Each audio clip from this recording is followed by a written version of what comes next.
Bacteria, जीवाणू हे दोन प्रकारचे असतात. चांगले जीवाणू, गुड बॅक्टेरिया आणि बॅड बॅक्टेरिया. चांगले जीवाणू हे असे जीवाणू आहेत जे आपल्या शरीरासाठी फायदेशीर असतात, जे आपल्या पाचन तंत्रामध्ये राहतात आणि आपल्या स्वास्थ्यासाठी आवश्यक असतात. त्यांचे काही फायदे असे आहेत जे पचन सुधारणे, रोगप्रतिकार शक्ती वाढवणे, विटामिन तयार करणे, हानिकारक जीवाणूंना रोखणे, फॉर एक्झाम्पल लॅक्टोबॅसिलिस.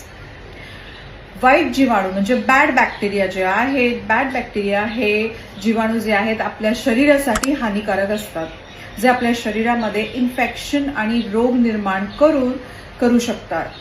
त्यांचे असे नुकसान आहेत की जसे इन्फेक्शन निर्माण करणे, रोगप्रतिकार शक्ती कमी करणे, तुमची डायजेस्टिव्ह जी पॉवर आहे ती कमी करणे, पाचन तंत्र खराब करणे, शरीराला नुकसान पोहोचवणे, फॉर एक्झाम्पल कोलाई, स्टॅफिलोकोकस. हे असे जीवाणूंचे जे आहेत ते संतुलन राखणे महत्वाचे आहे, जेणेकरून आपल्या शरीर स्वस्थ राहील. आपल्या शरीरात चांगले जीवाणू वाढवण्यासाठी आपल्या आहारामध्ये काही विशेष भाज्यांचा समावेश करणं फार गरजेचं आहे. जसं तुम्ही चांगल्या जीवाणूंसाठी भरलेले जसे आहेत दही घेऊ शकता, कांदा, लवंग, बटाटा, गाजर किंवा हिरव्या पानांचा ज्यूस, नीमच्या पत्त्याचा ज्यूस, पालक, कढीपत्त्याचा ज्यूस ही तुम्ही सेवन करू शकता.